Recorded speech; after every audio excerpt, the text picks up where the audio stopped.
joognaa degmadii Kaxda ilaahay baa mahadda iska leh waxaan la dhagax dhigayaa xafiisyada xafiis kamida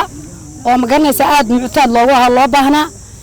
waxaana dhaxtaan gudoomiyada degmada ma garanaysa iyo maamulkii degmada oo dhan gudoomiyaha arrimaha bulshada ma garanaysa dhalinyaradii